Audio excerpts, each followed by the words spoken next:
est annoncée atteigne le cœur et atteigne le besoin, comble le besoin et comble le désir qui tapit dans les cœurs.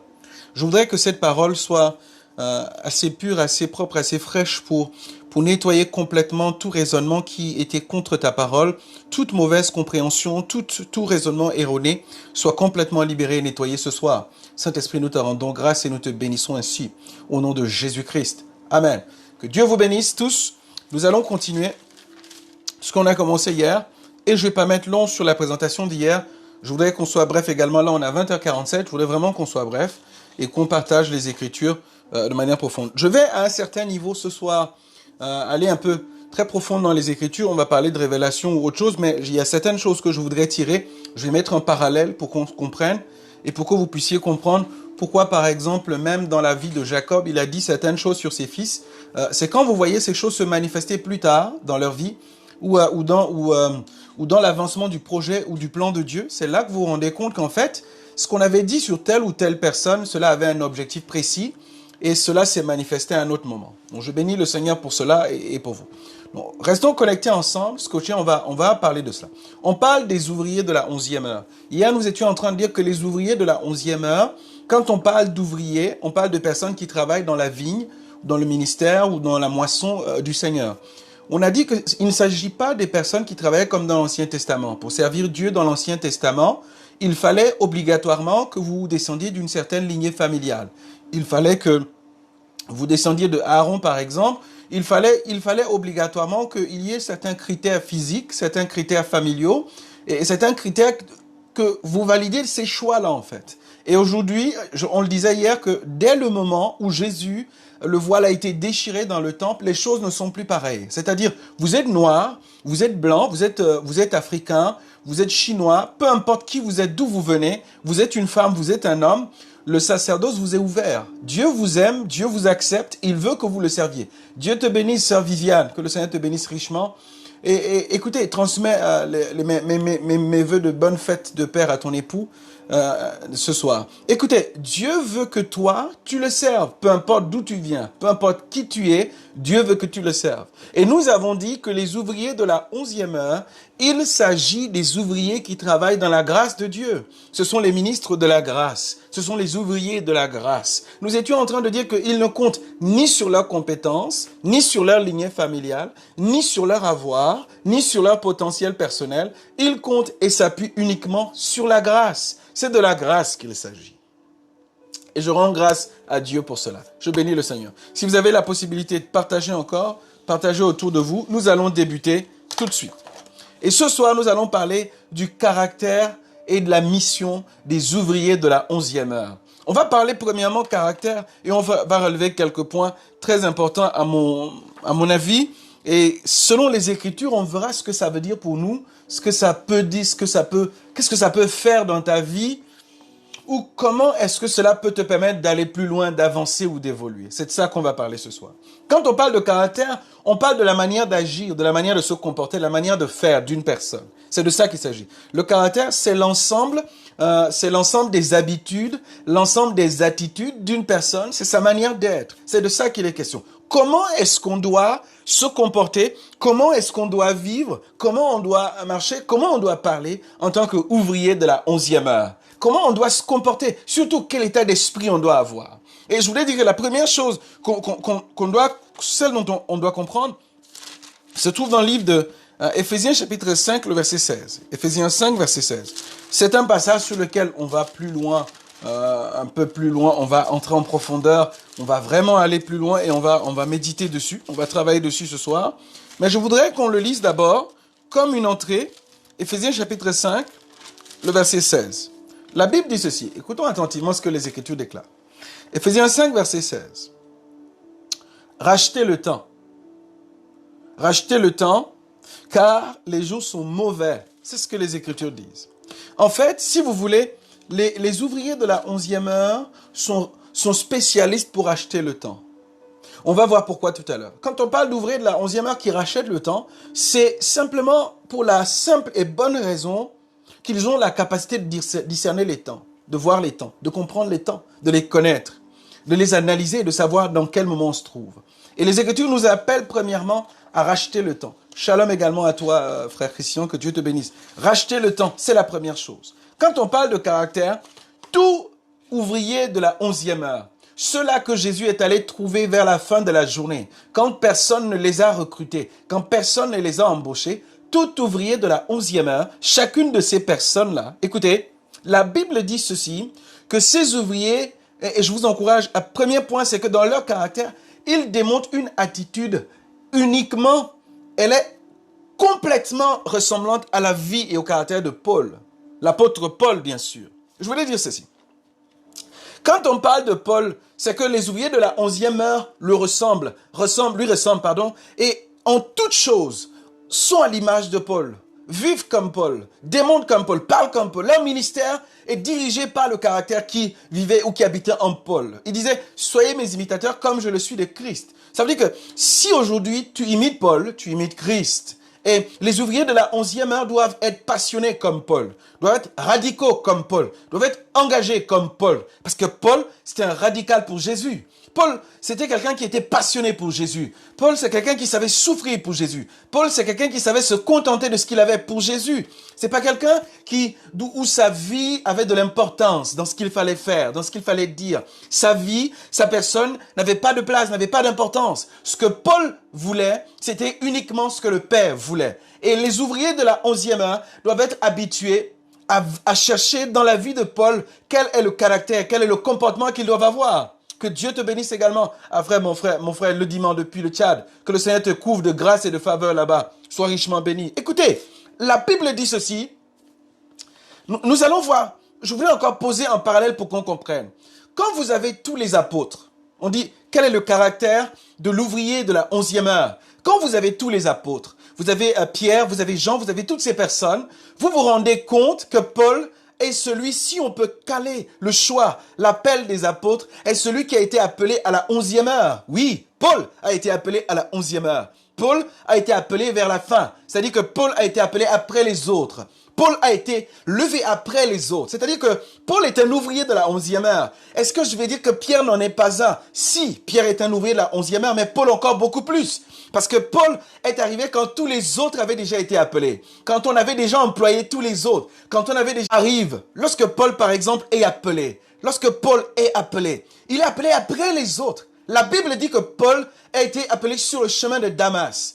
Pierre avait déjà été appelé. Regardez que même quand il fallait évaluer l'appel de Paul, ce sont les apôtres de Jérusalem qui l'ont appelé pour évaluer son appel. Les ouvriers de la 11e heure peuvent faire face à un certain nombre de personnes qui veulent évaluer leur ministère, qui veulent dire, est-ce que tu es vraiment appelé de Dieu? Est-ce que c'est Dieu qui t'a réellement appelé? Mais écoutez, les ouvriers de la 11e heure sont le caractère type de Paul.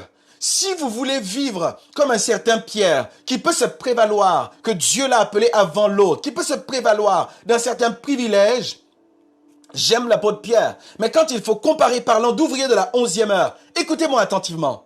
Écoutez, il faut que vous compreniez que votre appel, si les hommes veulent le condamner, si les hommes veulent le mettre au banc, si les hommes veulent dire que vous n'êtes pas disponible, vous n'êtes pas capable, si les hommes veulent dire que vous n'êtes pas en même de porter le ministère à un autre niveau, à un niveau élevé, comprenez que votre caractère est celui de Paul. Paul avait une attitude particulière.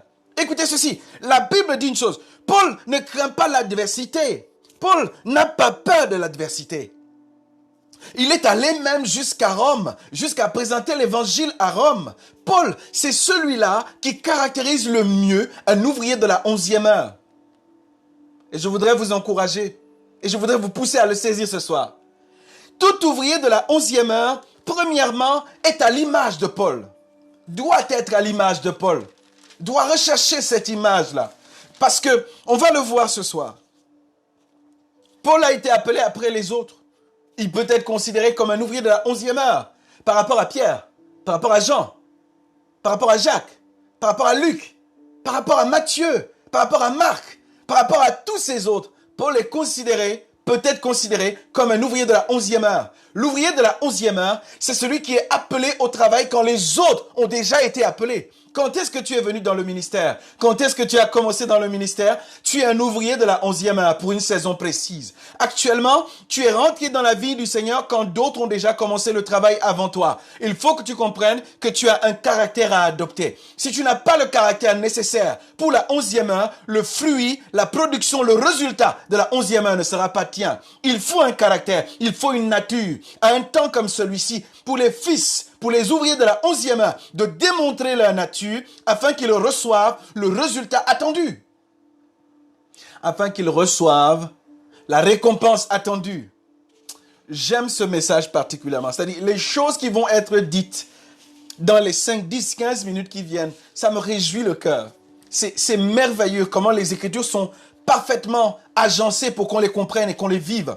Et je voudrais surtout qu'après ce temps-ci, que quelqu'un soit saisi, qu'il adopte un caractère différent dans une saison comme celle-ci. Nous sommes au temps de la fin et les ouvriers de la 11e heure sont les ouvriers des temps de la fin. S'il n'y a pas d'ouvriers de la 11e heure, la tâche ne sera pas achevée. Nous sommes les acheveurs. Certains ont commencé tôt le matin, certains ont débuté plus longtemps avant. Ils ont mené le travail à un niveau, ils ont accompagné le travail à un niveau. Mais les ouvriers de la 11e heure, que personne n'avait osé, daigné, employer, embauchés, ont été appelés par le Seigneur à rejoindre la vigne.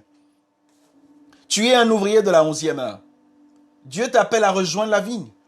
Et je voudrais t'encourager à être heureux de cette faveur et de cette grâce. La deuxième chose que je voudrais qu'on lise ensemble. Je voudrais qu'on lise les Écritures dans le livre de 1 Chronique, chapitre 12. On va lire le verset 32. 1 Chronique 12, 32. Écoutez attentivement. 1 Chronique 12, 32. Je voudrais lire les Écritures. La Bible dit ceci. Vous pouvez même lire le verset 33. 33 plutôt, je fais lire. D'accord? Des fils d'Isaacar, ayant la connaissance du discernement, des temps pour reconnaître ce que devait faire Israël. Écoutez que les ouvriers de la 11e heure ont ceci de particulier. C'est qu'ils savent discerner les temps et les saisons. C'est ici ça va être un peu corsé, ça va être un peu profond ici. Ça va aller un peu plus haut. Et je n'aime pas en direct comme ça sur Facebook aller un peu en profondeur sur certaines choses parce qu'on ne peut pas avoir le temps pour relier dans les Écritures et qu'il y ait une compréhension complète. Mais je voudrais ouvrir cette page. Écoutez, quand on parle des fils d'Isaacar, c'est quoi un fils d'Isaacar? Je voudrais vous encourager à travailler parce que j'entends les personnes prêcher, les personnes qui enseignent. Ils parlent des fils d'Isaacar qui ont la capacité de discerner les temps et les saisons. Quand j'entends des personnes prêcher dessus, je dis, pour que vous compreniez ce que ça veut dire, allez regarder qui est Isaacar. Ne parlez pas seulement de leurs fils, de ses fils. Ne parle pas des fils d'Isaacar si tu ne sais pas qui est Isaacar. Si tu ne sais pas comment Isaacar est né, à partir de quoi. Qu'est-ce qui a provoqué la naissance d'Isaacar? Après que Léa, sa mère, ait passé un temps de stérilité après avoir fait certains enfants, Dieu a bien voulu qu'Isaacar vienne. Et quand Isaacar vient, il naît, il grandit dans la maison de son père. Quand Jacob, avant de décéder, avant de mourir, commence à déclarer des bénédictions dans la vie de ses fils, il dit quelque chose sur la vie d'Isaacar. Et je ne sais pas si tu es avec moi. Je voudrais d'abord que tu m'écrives un Amen. Écris un Amen. Envoie un pouce, envoie un cœur. Parce que ce qu'on va dire tout de suite, tu vas voir que les Écritures sont tellement simples à être comprises. Écoutez, écrivez-moi un Amen, envoyez-moi un cœur, quelque chose. Il faut qu'on continue. La Bible dit ceci. Ces personnes, les fils d'Isaacar, avaient la capacité de discerner les temps et discerner les saisons. Ils savaient voir dans les événements, dans les circonstances, qu'est-ce qui était comme temps, qu'est-ce qui était comme saison pour que Israël sache ce qu'il devait faire. Et les fils d'Isaacar sont venus d'Isaacar, leur père, qui avait reçu une prophétie, une déclaration sur sa vie. La Bible dit ceci. En Deutéronome, je voudrais qu'on le lise ensemble. Écoutez, je vais lire avec vous. Je voudrais qu'on le lise ensemble. Les Écritures disent ceci en Genèse chapitre 12, Genèse chapitre 16, le verset 12. Écoutez, il sera comme un âne sauvage. Sa main sera contre tous et la main de tous sera contre lui et il habitera en face de tous ses frères. Ça, c'est ce qui est dit dans le livre de Genèse. La Bible dit ceci, que Isaacar sera comme un âne sauvage. Je voudrais que vous le maîtrisez. Notez-le bien sur votre document. Un âne sauvage. Un âne sauvage. La Bible dit que Isaacar, dont les fils ont la capacité de discerner les temps et de discerner les saisons, sera comme un âne. Écoutez-moi cela très attentivement. Et ma Bible me dit une chose encore de particulière. C'est que celui dont on appelle, on parle Deutéronome chapitre 33. Deutéronome 33. Lisons le verset 18. Je vais rapidement le lire. J'ouvre cette parenthèse, je vais la fermer. Parce que je n'ai pas pour habitude, et je ne pense pas que c'est une bonne chose de prendre sur les réseaux sociaux pour entrer sur certaines profondeurs totalement. Je préfère que la révélation se transmet par héritage, si vous ne le saviez pas. La révélation se transmet par héritage. C'est des choses profondes qui se transmettent de père en fils. Et je voudrais vous dire ceci. Deutéronome 33, le verset 18 me dit ceci. Sur Zabulon, il dit, « Réjouis-toi, Zabulon, dans tes expéditions. » Zabulon avait reçu une bénédiction, c'est-à-dire que lui, il allait dans des expéditions sur les mers, dans les terres, pour faire des expéditions, peut-être pour chercher de la richesse ou toute autre chose. Mais quelque chose est dit à Issachar. « Et toi, Issachar, dans tes tentes. » C'est-à-dire qu'on a dit à Issachar que lui, il se réjouisse dans ses tentes. Il habitait dans les tentes. Notez encore très bien avec moi, tente. Vous avez noté Anne, maintenant notez tente. On va voir quelque chose ensemble. Je voudrais que tu dises avec moi, on va quelque part. Écris à côté de moi, on va quelque part. Quand on va rassembler toutes ces choses, vous allez saisir la révélation qu'il y a là-dedans. Écoutez, la Bible dit ceci. Quand on parle d'un âne, c'est un travailleur acharné. Quand on parle d'un âne, c'est un animal qui, certaines personnes peuvent dire qu'il est têtu, mais c'est un bosseur, c'est un travailleur, énorme travailleur, quand on parle d'âne. Mais il y a une particularité dans Issachar, c'est qu'on dit que il va rester dans les tentes. Lui, il passera le temps dans les tentes. Vous allez encore voir quelqu'un d'autre qui avait le même style de vie que Issachar. Il s'agit de Joseph. Joseph restait dans les tentes et on disait qu'il était un fils à papa. Mais vous allez voir que chez les Juifs, quand on parle de rester dans la tente, c'est le lieu de l'enseignement, c'est le lieu de l'éducation, c'est le lieu de l'instruction, c'est le lieu de la réception de la révélation. Quand on parle de la tente, on parle d'un endroit où on est en face d'un instructeur. On est en face de quelqu'un qui nous bénit. On est en face de quelqu'un qui nous enseigne. La tente est comme la tente d'assignation. C'est le lieu de la rencontre. C'est le lieu où on reçoit de Dieu. C'est le lieu où on est équipé. Écoutez attentivement. Nous sommes en train d'aller plus haut. On va plus loin. Écoutez, saisissez ce qui est en train d'être fait. Les ouvriers de la 11e heure sont des personnes qui sont du caractère de Paul et qui sont du caractère des fils d'Issachar. Ils ont en eux la capacité qui était dans Issachar, c'est-à-dire des ânes. Écoutez, l'âne, on va voir sa responsabilité et sa fonction. Ce sont des gens qui travaillent dans la prière, ils travaillent dans l'évangile, ils travaillent dans les déclarations prophétiques, ils travaillent dans les proclamations.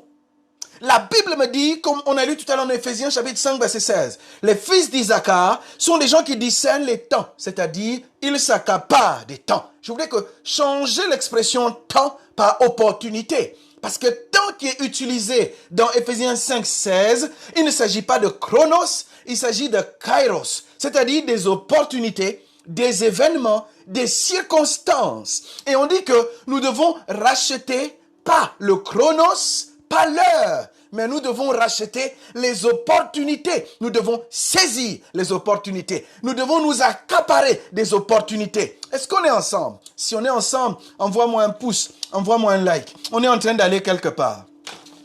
Écoutez ceci, la Bible me dit une chose qui est claire. Oh, Jésus-Christ de Nazareth. La Bible me dit quelque chose qui est clair. Quand on parle de kairos, on ne parle pas de chronos. Chronos, c'est l'heure que vous avez à la montre. Vous dites il est midi, vous dites il est 14, il est 15, il est 20 heures. Ce n'est pas de ça qu'il est question. Quand on parle de kairos, on parle d'opportunité. Quand on parle de kairos, on parle d'événements. Et les fils d'Issachar, avant même qu'on ne parle de chronos, avaient déjà la capacité des temps, la capacité des kairos. Ils savaient déjà discerner quelles étaient les opportunités, quelles étaient les circonstances autour d'Israël et de savoir ce qu'Israël devait faire. Les ouvriers de la 11e heure sont conscients des opportunités, pas seulement de l'heure. Les ouvriers de la 11e heure sont conscients des événements, pas seulement du calendrier. Écoutez, les ouvriers de la 11e heure sont conscients de la faveur qui leur est donnée. Ils ne regardent pas juste de dire, il est l'heure, j'ai 50 ans, j'ai 20 ans, je n'ai pas encore accompli ceci, je ne suis pas encore marié. Ils ne regardent pas les choses en termes de calendrier, mais en termes d'opportunité. Les ouvriers de la 11e heure travaillent en termes d'opportunité. Quand il y a une opportunité à saisir, ils la regardent. Un événement qui se produit, ils l'analysent. C'est en fonction de cela qu'ils avancent, qu'ils se dirigent. Paul était un homme d'opportunité. Paul, c'était un homme d'opportunité. Paul, c'était un homme qui analysait les événements et les circonstances pour savoir comment avancer dans son ministère, comment déplacer les choses, comment aller évangéliser, comment entretenir une mission. Il était tellement doué dans l'accaparement des opportunités que quand il arrive dans une ville pour prêcher l'évangile, il voit qu'il y a une idole, un Dieu inconnu qui semblerait plus puissant que les autres connus. Paul dit, je viens vous parler de ce Dieu inconnu. Paul était un fils d'Isaacar, de la nouvelle génération. Il savait discerner les temps, les saisons. Les temps, il s'agit d'opportunités. Si l'Église ne discerne pas les opportunités, si l'Église ne discerne pas que coronavirus est une opportunité, si l'Église ne discerne pas que les guerres sont une opportunité, si l'Église ne discerne pas que les pandémies, les maladies, les pestes sont une opportunité, si l'Église ne discerne pas que les crises sont une opportunité, alors il y a quelque chose qui manque à l'Église. L'attitude des fils d'Isaacar qui analysent les événements, qui analysent les opportunités, qui regardent autour et dit, il faut qu'on avance avec l'Évangile. Il faut qu'on se redresse davantage. Il faut qu'on arrête de dire des choses qui n'ont rien à faire avec l'Évangile. Parce que ce qui se passe autour de nous, ce sont des opportunités pour que l'Évangile revienne au centre des choses. Oh, laissez-moi, je vais avancer.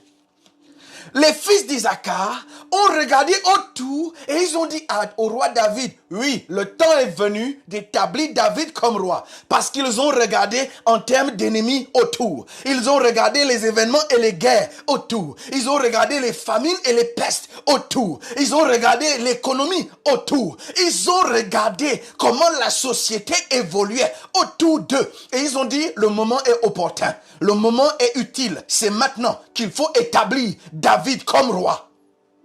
Oh, je ne sais pas si vous êtes en train de comprendre ce que je dis.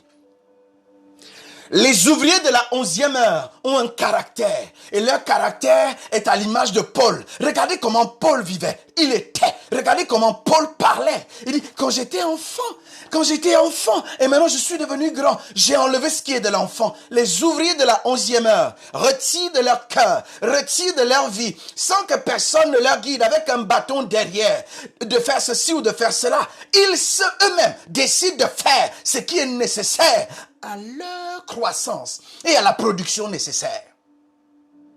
Les ouvriers de la 11e heure, ils ont une attitude comme Paul et ils ont un caractère comme les fils d'Isaacar. Oh, les fils, écoutez, quand vous entendez Issachar, Issachar même veut dire quelque chose. Issachar veut dire quelque chose de précis. Issachar veut dire salaire, récompense. C'est-à-dire que même leur nom était déjà quelque chose. On va lier tout ça tout à l'heure. On va mettre ça ensemble. Et vous allez voir comment ça va tellement s'imbriquer facilement. Issachar, c'est récompense. Issachar, c'est salaire. Quand on parle de tente, on parle de couvert divin. Quand on parle de tente, on parle de lieu de la révélation. Quand on parle de tente, on parle de lieu de communication, du pouvoir, de la connaissance divine, de la révélation divine. Souvenez-vous de Daniel. Daniel disait quelque chose. Je crois que c'est Daniel. C'est Daniel le chapitre 8, le verset 19. Vous pouvez le lire plus tard. Et c'est de ça qu'il s'agit. Il parlait de comment Dieu lui a révélé des choses. Comment Dieu lui a donné de l'intelligence. Comment Dieu a fait ceci. Comment Dieu a fait cela. Et je prie le Seigneur de te donner de le comprendre. L'attente, c'est la portion qui a été donnée aux fils d'Isaacar. On dit qu'ils ressemblent à des ânes sauvages. Leur père dit qu'il va vivre dans les tentes. Il sera dans les tentes. On lui donne sa portion, qui est la portion de la révélation. On lui donne sa portion, qui est la portion de la connaissance. On lui donne sa portion, qui est la portion du divin. Oh, on lui donne sa portion, qui est la portion de l'analyse divine. On lui donne sa portion, les tentes. Il faut que les deux soient rassemblés. Il faut que les deux soient mis ensemble.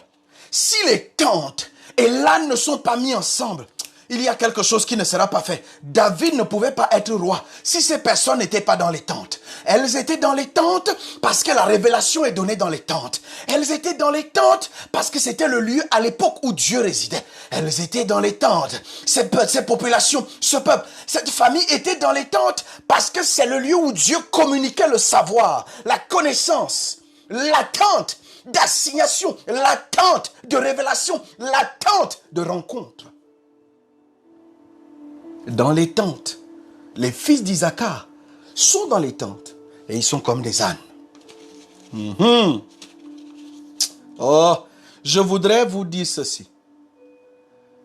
Les ouvriers de la 11e heure demeurent dans la tente. Ils ne quittent pas la tente. Ne quittez pas la tente. Si vous quittez la tente, vous quittez la révélation. Si vous quittez la tente, vous quittez la révélation. La tente, c'est la présence effective et communielle de Dieu. C'est la communion avec le Seigneur. La tente dit ceci, si mes paroles demeurent en vous, vous serez réellement mes disciples. Écoutez, quand la parole de Dieu réside et demeure en vous, vous êtes dans l'attente. Quand vous êtes continuellement dans la relation avec le Seigneur, vous êtes dans l'attente. Les Écritures ne disent-elles pas que le nom de l'Éternel est une tour forte, le juste s'y réfugie, se trouve en sécurité? Restez dans l'attente. Ne laissez pas que les distractions du monde, la recherche du gain et de la richesse vous distraient et que vous sortiez de l'attente. Que vous soyez distrait de la communion. Restez dans la communion. Les fils d'Isaacar étaient dans l'attente. C'est leur portion qui leur a été donnée. On ne peut pas recevoir de Dieu quand on n'est pas dans l'attente. Restez dans l'attente. Vivez dans l'attente. Joseph était le garçon de l'attente. Joseph était raillé. Joseph était critiqué parce qu'il était dans l'attente. Les autres lui disaient, tu ne travailles pas, tu ne fais pas ceci, tu ne viens pas avec nous. Mais il restait dans l'attente. Il restait dans la relation avec son Père. Il restait dans la communion avec son Père. Restez dans l'attente. Dans l'attente, vous savez ce qu'il y a? Les fils d'Isaacar reçoivent l'analyse des événements, la révélation des opportunités et la compréhension des temps dans l'attente.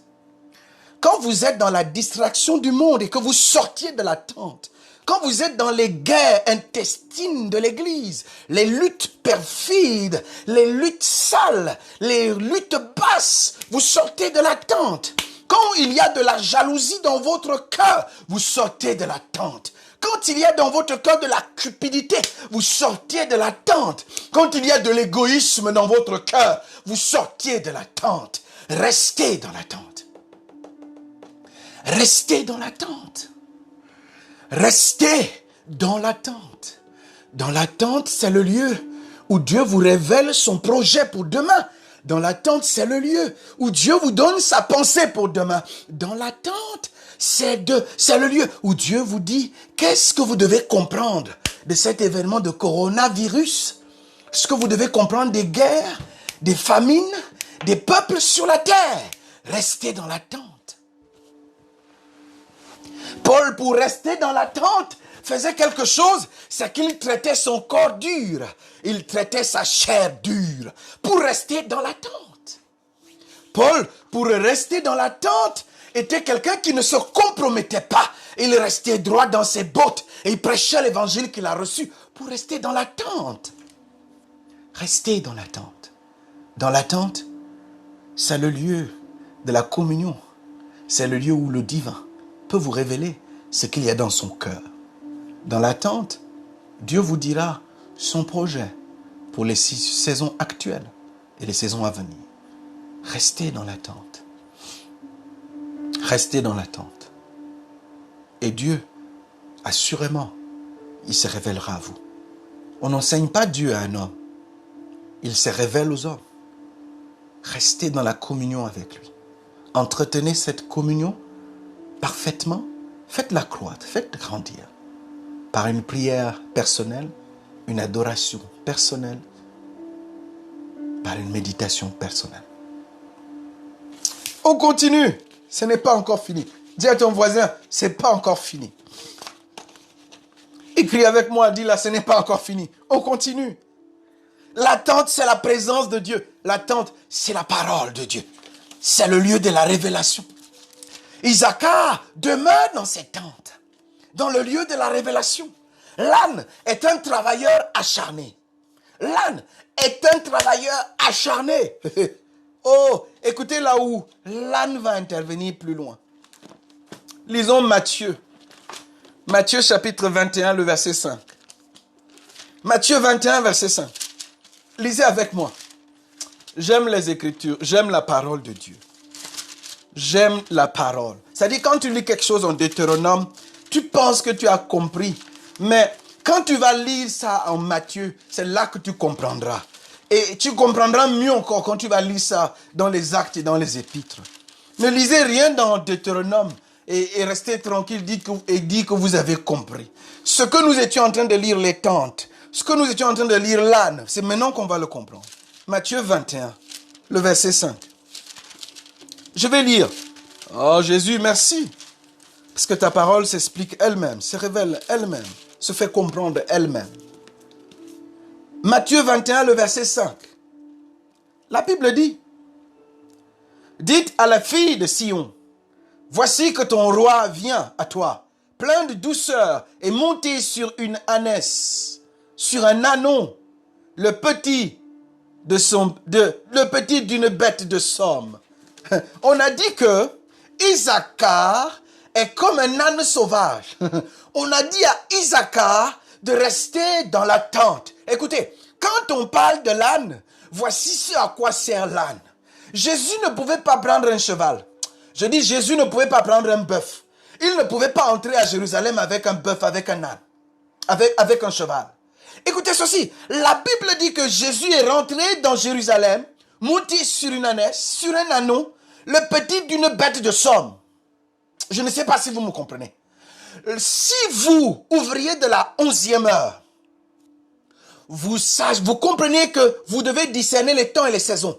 Restez dans l'attente. Restez dans le lieu secret. Restez dans le lieu de la compréhension. Restez dans le lieu de la révélation. Restez dans le lieu de la communion avec le Seigneur. Continuez à être des travailleurs acharnés, comme Paul, comme des ânes. Continuez à être des travailleurs acharnés pour le royaume, dans la prière, dans la déclaration. La Bible dit une chose, c'est vous qui ferez entrer le roi en Jérusalem. Ou encore, c'est vous qui ferez entrer le roi dans la vie des hommes, dans la vie des femmes, dans la vie des peuples. Vous êtes les ouvriers de la 11e heure. Vous portez en vous le roi. Vous discernez les temps. Vous reconnaissez les opportunités autour de vous pour voir comment le roi peut entrer dans un cœur, dans un peuple, dans un pays, dans une ville. Écoutez-moi attentivement.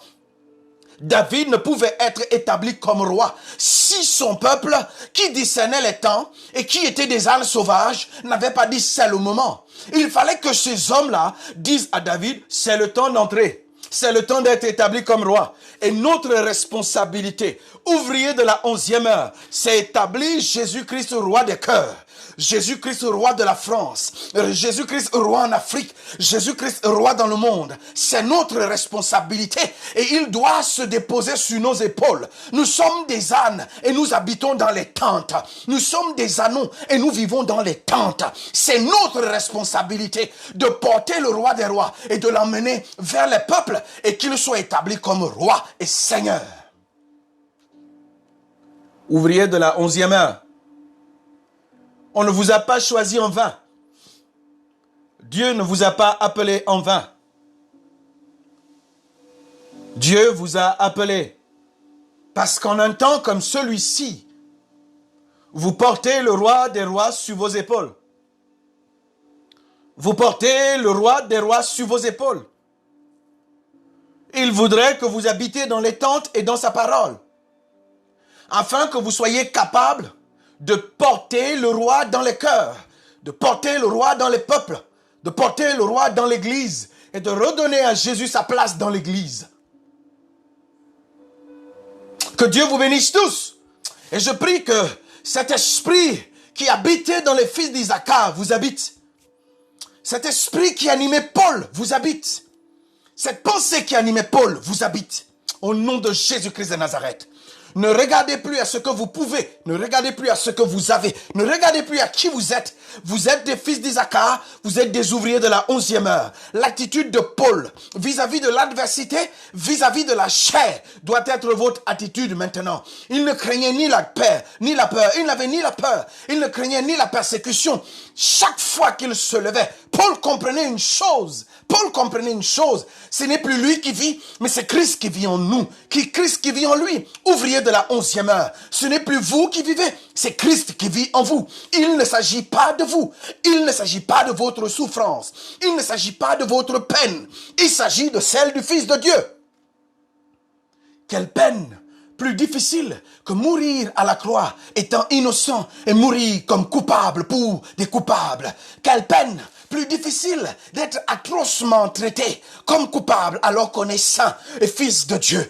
Quelle peine plus difficile que celle-là. Il ne s'agit pas de notre peine, notre faim, notre manque de confort, notre manque d'argent. Il ne s'agit pas de cela. Les ouvriers de la 11e heure comprennent que c'est une grâce pour eux de faire partie de l'œuvre, Alors, ils travaillent sans se reposer, avec acharnement. Ils continuent de frapper, ils continuent d'avancer, ils continuent d'aller jusqu'au bout. Les ouvriers de la 11e heure ont le visage de Paul et ils ont le caractère des fils d'Isaac. Les ouvriers de la 11e heure fonctionnent sous la grâce. Il ne s'agit ni de leur capacité personnelle, humaine, ni de leur relation familiale. Il s'agit de la grâce. Les ouvriers de la 11e heure comprennent que c'est dans l'attente qu'il y a le secret de Dieu. C'est dans l'attente que Dieu leur révèle sa pensée. Alors, ils ne cessent pas de rechercher dans l'attente où est le Seigneur. C'est dans l'attente qu'il va te révéler sa personne, son projet. Ne lui demande pas son projet pour ta vie. Demande-lui son projet pour la génération dans laquelle tu vis. Demande-lui son projet dans la génération dans laquelle tu vis. Et comment est-ce que toi, tu peux être utile à cette génération? Les ouvriers de la 11e heure savent qu'ils ont été recrutés, appelés après tout le monde, à la fin de tout. Personne n'a voulu d'eux. Est-ce que personne n'a voulu de toi? Est-ce que tout le monde t'a rejeté? Est-ce que des gens n'ont pas apprécié ta personne? Est-ce que tu peux donner? Jésus, lui, il a dit, si personne ne vous a embauché, c'est-à-dire si personne ne vous a choisi, c'est-à-dire si vous ne comptiez pour personne, pour lui vous comptez. Et il vous a dit, venez dans le champ, venez travailler. Je voudrais parler de manière prophétique à quelqu'un. Est-ce que tu ne comptes pas? Est-ce que tu n'as pas compté? Est-ce que dans ta famille, tu ne comptais pas? Est-ce que quand il fallait sélectionner et parler des personnes, des hommes, des femmes, sur qui on pouvait poser espoir, tu n'étais pas cité parmi? Est-ce que dans ton évolution, tellement tu ne comptais pas que tu voulais démontrer que tu étais quelqu'un, tellement que personne ne s'attendait à quelque chose de toi, que tu voulais de tous les niveaux montrer que je peux y arriver à faire quelque chose? Je voudrais parler prophétiquement à quelqu'un. Et je voudrais te dire une chose. Si tu fais partie de ce groupe de personnes, le Seigneur m'envoie te dire que la décennie actuelle dans laquelle nous entrons est la tienne. Les 10 ans actuels qui commencent, Dieu prendra ceux qui n'avaient aucun nom, aucune reconnaissance, ceux qui étaient oubliés, délaissés, ceux pour d'autres qui n'étaient personne pour eux, et Dieu fera d'eux une pierre angulaire, celle que ceux qui bâtissaient votre famille, ceux qui bâtissaient votre société, ceux qui bâtissaient votre église ont rejeté. Les 10 ans à venir sont tiens. Ne planifie pas ton esprit en termes de semaines. Construis-toi en termes d'avenir long. Tu vivras. Les 10 ans à venir sont tiens. Toi qui m'écoutes, tu ne mourras pas. Et Dieu décide de te prendre de cet anonymat, de te prendre de ce lieu où tu étais abandonné, non pas considéré, de te prendre et que ceci, c'est ta décennie. Ton potentiel enfoui, caché, est multiplié exponentiellement. Tes affaires et tes projets sont multipliés exponentiellement au nom de Jésus. Dieu aime faire des exploits, des miracles, avec ce que les hommes n'ont pas reconnu, parce que quand tu apparaîtras au jour, dans ces 10 ans, on ne dira pas que c'est ta famille qui l'a fait. On ne dira pas que c'est un homme qui l'a fait. On dira oui, c'est Dieu qui l'a fait. Tu auras une croissance telle dans ton lieu de service et dans ton domaine de compétence que les hommes seront étonnés de ce que Dieu peut faire. Et je voudrais t'encourager à une chose. Parce que tu es un ouvrier de la 11e heure, sélectionné après les autres. Les ouvriers de la 11e heure comprennent qu'ils ne sont que intendants, gérants de ce que Dieu leur confie. Alors ils doivent faire attention à la manière qu'ils confient tout ce que Dieu leur donne. Ils doivent se rassurer que de ce que Dieu leur confie, ils en font du bien et un bon usage. Qu'est-ce que le royaume et l'évangélisation du monde reçoit dans ce que Dieu te confie ou recevra de ce que Dieu te confiera? Je voulais parler à quelqu'un ce soir de cette manière et te dire que va dans le secret ne veut pas dire que je ne travaille plus, je ne sors plus. Va dans le secret veut dire que je maintiens une relation intime avec Dieu dans la prière, dans l'adoration et dans la méditation de sa parole. Et je prie que le Seigneur se saisisse de toi pour être parmi cette génération quelqu'un qui surnage et qui va au-dessus. Au nom de Jésus. Isaacar, on lui a donné sa portion de rester dans les tentes. Isaacar, on lui a dit qu'il était comme un âne sauvage. Il pouvait se dire que c'est une injure. Mais c'est cet âne qui a fait rentrer le roi à Jérusalem. C'est cet âne qui a emmené le Fils de Dieu dans Jérusalem. Cet âne qui a marché sur les vêtements du peuple d'Israël. Tu es cet âne. Tu es cet ânon. Reste dans la tente. Et je prie Dieu que dans cette tente, que ton oreille ne reste plus sourde au nom de Jésus. Tu entendras de lui au nom de Jésus. Tu comprendras de lui au nom de Jésus. Tu recevras de lui au nom de Jésus. Je prie, Père, que ceux-ci qui étaient attaqués, opprimés, pourchassés spirituellement, mystiquement, dans leur famille, depuis le lieu où ils sont nés, depuis le lieu où ils ont grandi, je prie ce soir qu'ils se lèvent comme fils, comme ouvriers de la 11e heure, parce que les ouvriers de la 11e heure, leur la pitance est préservée, la santé est préservée, la sécurité est accordée par le maître qui les a embauchés. Ils sont préservés, ils sont protégés, ils sont mis à part, ils sont promus par le maître qui les a embauchés. Saint-Esprit, je te rends grâce. Je te rends grâce. Et je te dis merci. Votre mission est simple. Portez le roi sur vos épaules et l'emmener dans les cœurs, et l'emmener dans les peuples, et l'emmener dans les continents. C'est votre mission. Vous pouvez le faire de 4 manières. En allant prêcher vous-même, en défendant la mission, en priant pour la mission, en donnant financièrement pour la mission. Vous pouvez le faire par ces 4 moyens.